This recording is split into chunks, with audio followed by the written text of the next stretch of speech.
Well, guys, welcome to episode 5. Now, this show is called Mind of the Maniac. You probably didn't really know what topics I was going to cover, this and that. And you might notice this episode is called Joe Gacy Does Movies.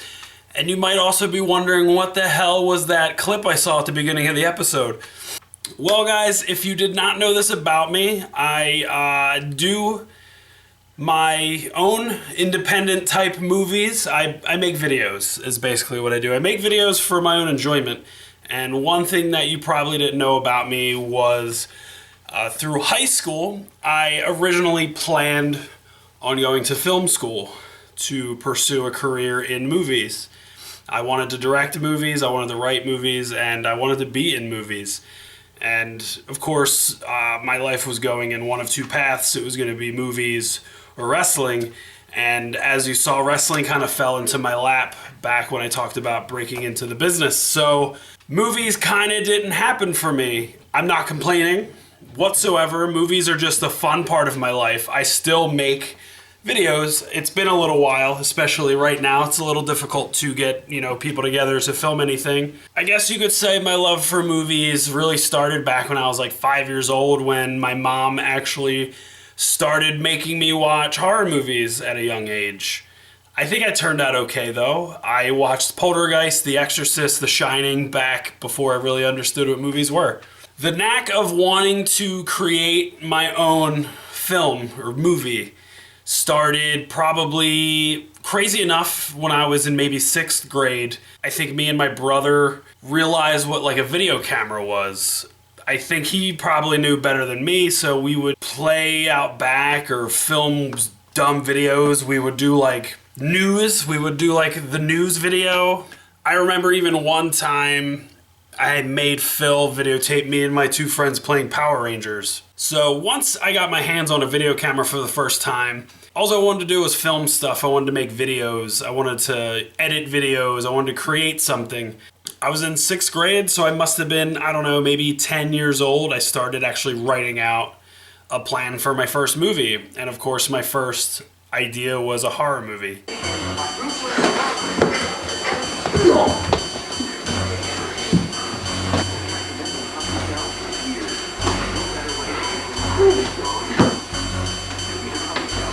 The basic idea of this movie I was coming up with was this kid started killing off his friends in his friend circle. I was 10 to 11 years old. I couldn't really come up with a reason on why this was the idea of the movie. I just wanted to make a horror movie.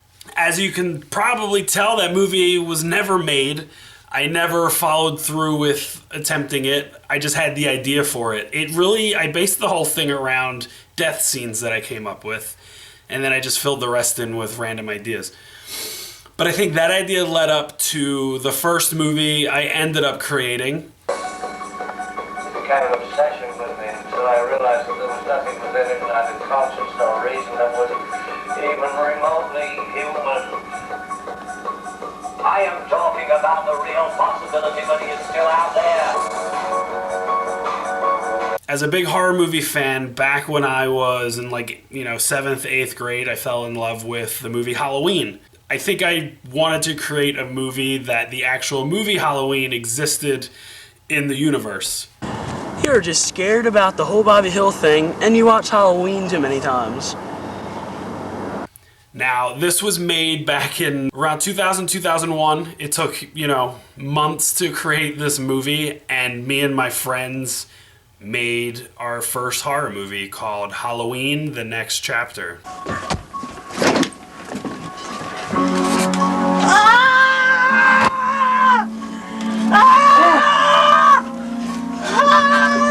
Somebody dressed as Michael Myers starts killing people off in this town, and the friends figure out that they're being hunted down by this person, and they try to survive the night on Halloween night. Dude, there's a killer on loose. Can you please just take us to the police station?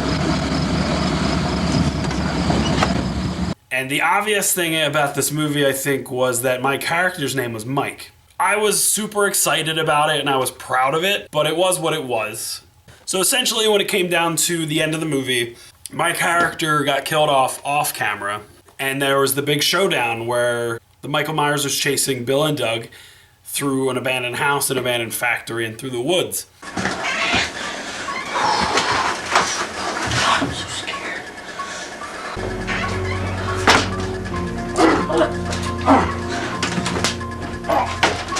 And then, big reveal at the end. Michael Myers is Mike. Find out who you are. Mike. Mike. Why'd you do it, man? I wanted to play the villain because it was my movie and I was obsessed with Michael Myers, so that's what I did. What really went into this movie was trying to get all my friends to come out and make it. I kind of forced it on them, like, hey, be in this movie, let's do this. And they were like, okay. So we finished this movie Halloween, and I tried to do the best effects I could as, you know, somebody around the age of 13. We used ketchup for fake blood because none of us had money to go buy stage blood. And that's what we did. And I think my favorite part of the movie is probably the whole end sequence of Michael chasing Bill and Doug through the abandoned house, the factory, and then into the woods where they meet construction worker BJ. He's not dead.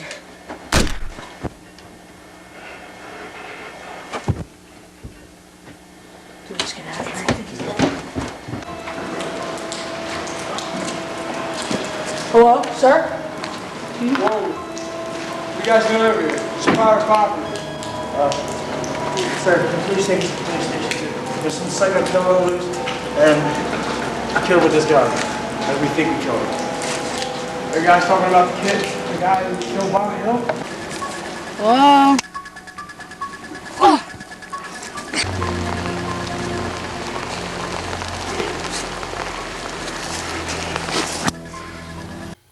You know, you gotta start somewhere, and that was where it all started for me. Which then led to my next film, which ended up being worse than the first one, called Dead Woods.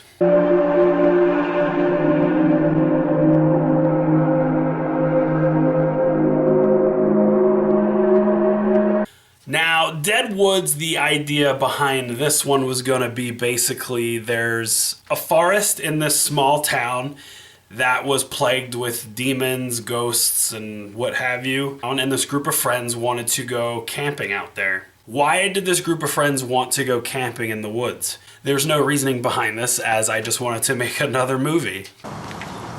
Alright, so we're set? Who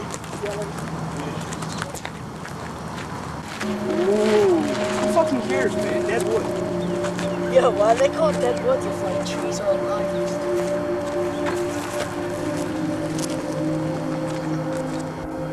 Jesus Christ, man. Just that's like 5 seconds.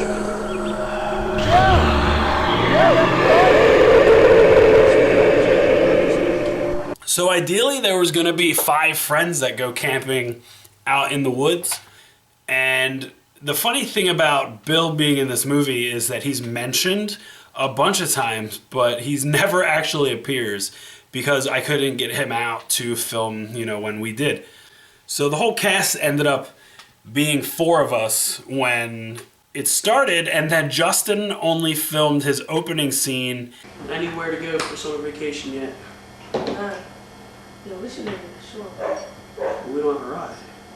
Yo, why don't we go camping? And never came back to film again, so we had to kill him off. So there's a scene where my character, I'm running through the woods and I trip and fall on a pair of legs, and they're Justin's legs. Shit. Oh, Are you okay? So what the hell is that? what is that? What the fuck?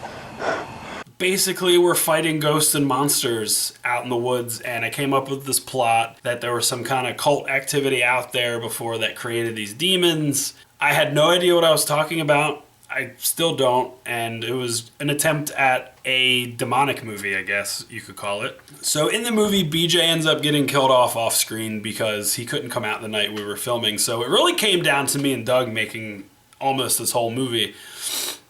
So we needed a villain, so my character actually got possessed and attack Doug, and they had 2 fight scenes.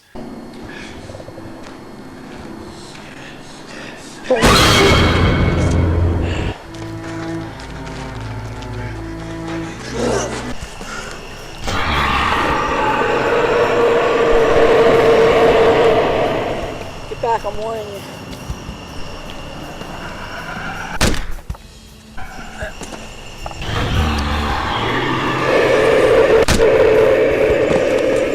In one scene, Doug actually hit me with a paintball gun and clocked me really hard in the head with it. Actually, the part that hit me was the part that the cartridge goes on that holds the paintballs.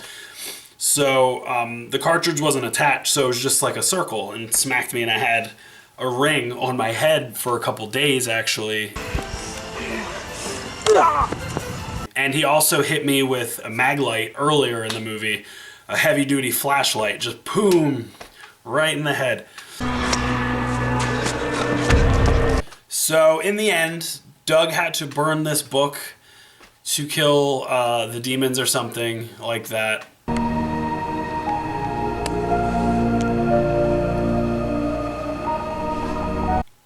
I don't know.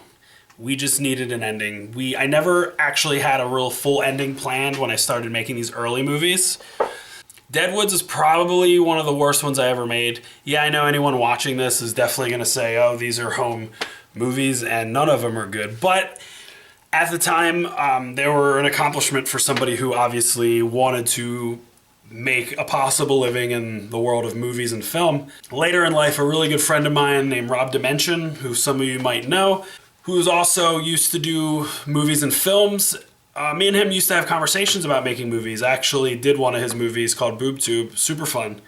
And we talked about a lot of, stuff like that. And he once told me, don't wait to make something, just make it. If you want to make something, just make it. Get your, creativeness out in the world. And if it doesn't end up like you want it, you can always go back and remake it when you get better at it. That's the thing, it's trial and error. You just keep trying and trying until it gets better and better. There were a few attempts at movies that we never followed through with, actually.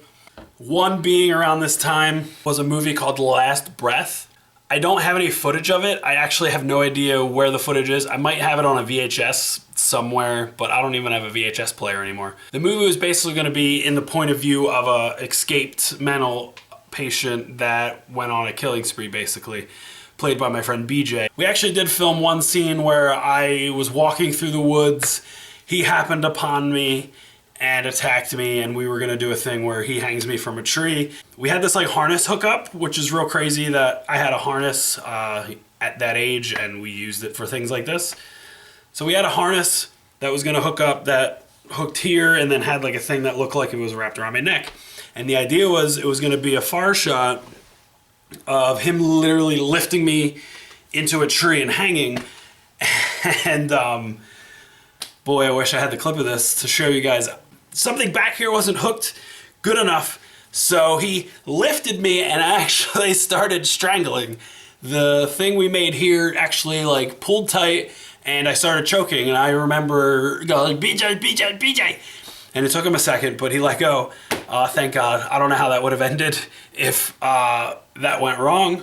And I guess maybe after that happened, I kind of just decided we weren't making this movie. Maybe I was superstitious. So as I said, trial and error led up to probably my first better movie. At the time, my first real success in that sense was a little movie we called Music Box.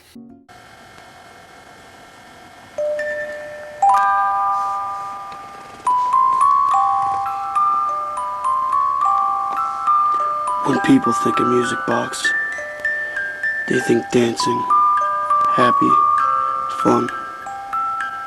But sometimes music boxes aren't about fun and games. In fact, sometimes they can be about pure evil. Or they can even be infected with pure evil.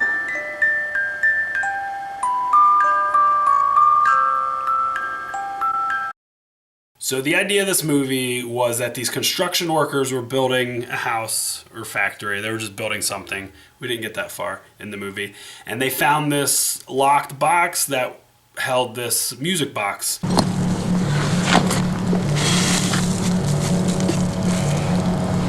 Turns out the music box was possessed by some murderer who died and somehow put his soul inside of the music box. So my character was a psychic who can read an object by touching it and get the history, and the music box comes to him and he learns it's evil, and the music box ends up killing people. See a guy walking with a mask. I enjoyed making Music Box. Like I said, it was probably the better movie around that time. This was the year 2002. I found out that it was stolen from a museum, and there's a cash reward for whoever returned it or whatever, and I had a buyer. And this guy, David Smith, he's interested in buying it. Well, I'm sorry. I don't know if you're trying to get money for it or whatever, but I got rid of it. Then what is that? Make me a lot of money, and I really need it right now. No, dude, we gotta get rid of it. I'm telling you. Dude, you don't want to use that thing on me. What I do? Me and my friends made this stupid little horror movie about a music box, and I remember somebody that watched it actually said, wow, this movie actually kind of freaked me out, which was a nice compliment for me. Again, I'm a huge horror movie fan, so this, for me to make a movie that actually scared at least one person was actually really cool. Hello, it's me. So these were the movies I made early on. I've made a lot since, and I think maybe in later episodes I'm gonna maybe do some more of these since there's so many. But I think that's a good start to share this with you guys. So that was a little peek inside of my mind on the side of movies. And I hope you guys enjoyed watching some of this stuff. Again, it's super old. And I actually plan on putting these movies up on my channel.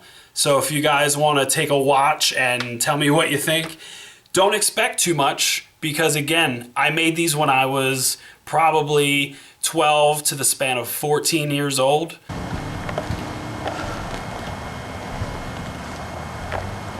God, what's going on? I'm in you now. Get out! What are you doing? I do want to take a second and actually dedicate this episode to my friend Bill, who was in the first Halloween movie, and he's actually in a lot of other movies I'll be talking about in the future. I didn't talk about this on the UK-Germany episode, but back in the beginning of March when I was away in Germany, I accidentally found out because nobody was going to tell me until I got home because they didn't want my trip to, be ruined, basically. My friend Bill passed away, and it was a very hard blow to me. I grew up with Bill. Me and Bill were inseparable since I was probably 5 years old. We grew maybe apart later in life, more recently, but I just wanted to take the time to dedicate this episode to Bill. Bill, I love you. I'll be talking more about Bill later in future episodes, and you will not be forgotten. And I am trying to compile a little reel of all the stuff I have him in to post for friends and family. So if you are watching this, be on the lookout for that. And if you are waiting to see some stuff, Bill is in the first Halloween movie I made, so I'm posting that on YouTube by itself. So if you want to check it out and see Bill in some, stupider times, feel free to check it out.